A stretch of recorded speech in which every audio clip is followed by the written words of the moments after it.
What's going on YouTube? I know it's been a while. Don't judge me. I've just been busy with school and everything. Recently just graduated college. Now I'm in grad school. So it's just been a lot going on. But man, I just wanted to do a little update video for you all. Show you something. As long as some of you all may know that last time I put up a video, I was still driving my 2000, not last time I put the video, but the car I was driving, or my first car, was a 2010 Toyota Corolla LE, and I've made a slight change since then. So I just wanted to introduce you all to my second vehicle. Corolla's gone. I don't have it anymore. Traded it. So what did you get? I want to introduce you all to my 2012 Toyota Camry SE. I would say new to me, even though, I mean, of course it is new to me. Sort of kind of new, and what I mean by that is I've had this car for about 1.5 years. I know that's how long it's been since I really put up a video for you all. But this is I'll just say, for the sake of the video, this is my new girl. Got a great deal on the car. Came from the same dealership as the Corolla. Same salesperson, same dealership. We were actually called out there by the dealer to come look at this car. And there's something special about this one. I don't know if you all knew, but the Corolla was owned by the general manager of the dealership. Both of these vehicles came from a Lexus dealership, and the Corolla was originally owned by the wife of the general manager there. So from day one, that car, was, you could say, dealer owned. You could just say that. It wasn't dealer owned, but the dealer knew the entire history of the car. This vehicle was originally leased and bought out after the lease was up by the father of one of the sales associates or salespersons at the dealership. So the dealership knows the entire history on this vehicle since day when it was originally leased in 2012. June of 2012 is crazy. My birthday is in June, and this car was built in June of 2012. Another fun fact, these Camrys are built in Kentucky. I was in Kentucky in June of 2012, so when this car was being built, I was in the same state. It's funny. June is also my birthday, like I said. Another fact about this car I will show you all when I get inside, but just take a look at it once again. The car, I just washed it. You all know I keep my vehicles clean at all times. This car isn't, it has its blemishes up front from the previous owner, but that's really about it. And this is actually in excellent condition compared to other Camrys you see on the road, because this is an everyday vehicle. It's a common vehicle, so you see a lot of these that are highly abused on. So get inside. The vehicle it's a little tad bit dirty on the inside. This is daily driver form. Well, it's my only vehicle, so it's a daily driver, but I don't drive it every day. Of course, like I said, just washed it. Black interior, cloth inserts, the leatherette or VTEX leather, whatever Toyota calls it. This one does not have the sunroof, but it does have the optional power seat. That's an option on the SEs. According to the sticker, I also do have the original sticker. Also, according to the sticker, the floor mats was an option as well. Of course, got the Goodyear floor mats to protect the carpet, because the inside of the vehicle is in excellent condition. excuse the little stuff back here. Like I said, I'm not in this car every day, but yeah.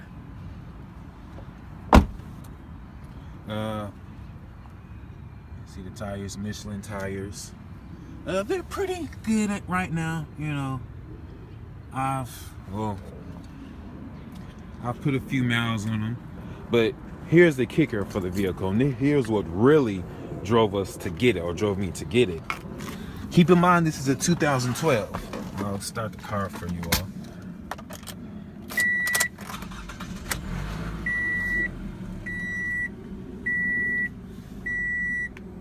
See, look at that. The vehicle currently only has 33,000 miles, and it's a 2012.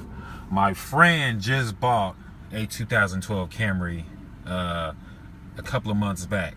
The car had 75,000. So, and you see a lot of these with this car, you know, regularly is supposed to at least have about 50,000 miles on it, you know, with this age. But the car currently only has 33,000. But that's not the kicker. When I got this a year and a half ago, the car only had 16,000 miles. So I got a 2012 in the middle of 2016 with only 16,000 miles. So you could tell the elderly guy that owned this did not drive the car. Oh, also he traded this in for an LS. So he did not drive the car very much. So that's the biggest factor of why I got this vehicle, because it was, you know, it was going for a good price. The dealership knows the entire history of the vehicle, and the car only had 16,000 miles when I got it, and now it's at 33. If you all know Toyotas, this thing is gonna run, hopefully. Let me, you know, because every car has its flaw. But, you know, Toyotas go 300,000 miles easy if you take care of them. So, pop the hood for you all.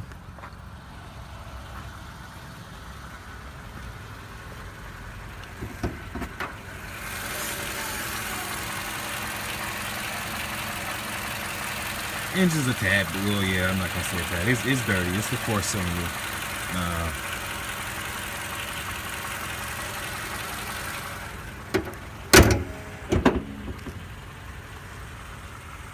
Says automatic headlights, projector headlights. Not HIDs, just halogen, but projector has fog lights. Something that I always wanted, fog lights. The Corolla, of course, it was the LE, so it didn't have that. Which is one feature. This is my first video since my first true video of me talking to you all since the 2018 Camry has been released. And that's one feature that I hate that they took off of the SE is the fog lamps. Many people may say, oh, it's not a big feature, but I really only use them when I'm on the highway at night, and they do come in handy. Even when it's not foggy, they do come in handy, because I'm currently living in Georgia right now, so for grad school. So sometimes I'm on the road at night, and it's fairly dark, and you know, those fog lamps, they do come in handy. So that's one feature that I hate they took off the new Camry. You know, of course, I did the LED conversion to all the lights, even on the door. Shut the door for you all. Like I said, automatic headlamps. And I'm just gonna rant for a few minutes. I still hate the fact that these do not illuminate when the door is open. They only illuminate on the models, as far as I know, on the models with the sunroof. But without the sunroof, it's just this, like if I could get to it, this dome light right here. And that's still the same way on the new Camry, on the 2018, because I looked at it. These lights do not illuminate. It's just this one light. And I think that, come on, Toyota, it's 2018, you know, you got to step it up a little bit. Just like I hate the fact that, you know, these mirrors do not have, the vanity mirrors are not illuminated. They don't have lights. And it's like, you have to realize, and these aren't big issues, but it's like you have to realize, Volkswagen, we had a Volkswagen Jetta, 2012. Matter of fact, let's just say 2012. You all remember that car, 2012 Volkswagen. It was the mid trim. It was the SE. This is the SE, so this is like a mid trim as well. You know, this is like below the well, now it's below the XSC, but at this time in 2012 there was no XSC. You know, this was below. You did have a higher trim SE though. This was below the limited. I mean the XLE. So let's just say this is a mid trim. That Volkswagen was also a mid trim vehicle, and it had the lamps that, the dome lamps that illuminated, or map lights as you call it, that illuminated with the door. It had vanity lights, and I feel that, you know, for the price of this vehicle, brand new, and even the new Camry, those should be features that are standard. They're just, at this point in the day, they're just some features on vehicles that should be standard.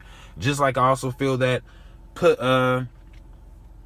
push to start or smart key access should be standard on SEs now, because you have to realize, pure example, again, Volkswagen, let's just say Nissan this time. One of my friends has a Nissan Altima 2015 push to start, and he has the basic trim, but that's a standard feature on Nissan Altimas. I just feel that there's certain features on cars these days that should be standard and not optional.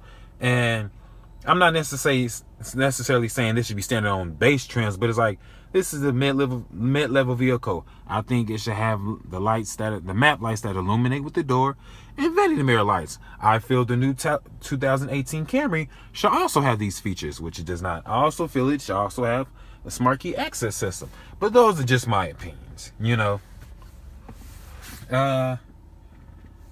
So I guess there's nothing really else I can say about the vehicle. It's been trouble-free.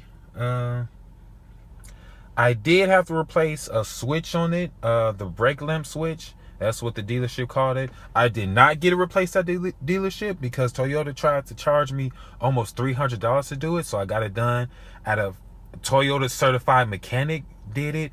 It's a shop down here called Toyotex, and they basically certify mechanics, and they replaced it for way cheaper than Toyota's trying to do it. And also the part they replaced also has a warranty on it, so that's good. But outside of that, it's been a trouble-free vehicle. As you can see, I've put a good amount of miles on it, mostly highway. Been to Chicago, Mississippi, and of course now Georgia in this vehicle multiple times. Well, really just to Georgia. Well, I've been from Mississippi to Chicago multiple times, like 4 times. And then I've been from Mississippi to Georgia in this car about the same 4 times. So I've put a few miles on it, mostly highway. Like I said, I'm really not driving the car much now because the school I'm at offers a shuttle system. So this is really only driven on the weekends now and some days throughout the week. Does not have the upgraded, well, doesn't have the Intune system at all. This is just a basic entertainment center or whatever you want to call it. So yeah, this is my baby. This is my girl. She's been a great car so far. Now I'm not gonna say anything was wrong with the Corolla. I honestly did not want to fully trade that car, because I did love that car. It was my first car. Anyone who gets a first car and it's a good car, they're really not too much in a rush to get rid of it. You know, just for the memories and things like that. But, you know, had to let it go. Also, I did tint the windows. I know that was one of my plans for the Corolla, was to replace the radio. In the Corolla, I did end up replacing the radio, but that's about all I did. But with this car, I end up tinting the windows. I want to say the back is the back is 30, I want to say, and the front is 35. I want to say, and then of course the windshield is not tinted. So yeah, that's about it. There's nothing else I could really say. Hopefully this vehicle will be around. Like I said, it actually outlasted the Corolla, because I didn't even have the Corolla for a year. I only had it for maybe 10 months, 9 months, about that. So I've had this for a year and a half. So it's outlasted the Corolla. It's my plan for it to be around, you know, a lot longer. Of course, the vehicle has a lot of life left in it.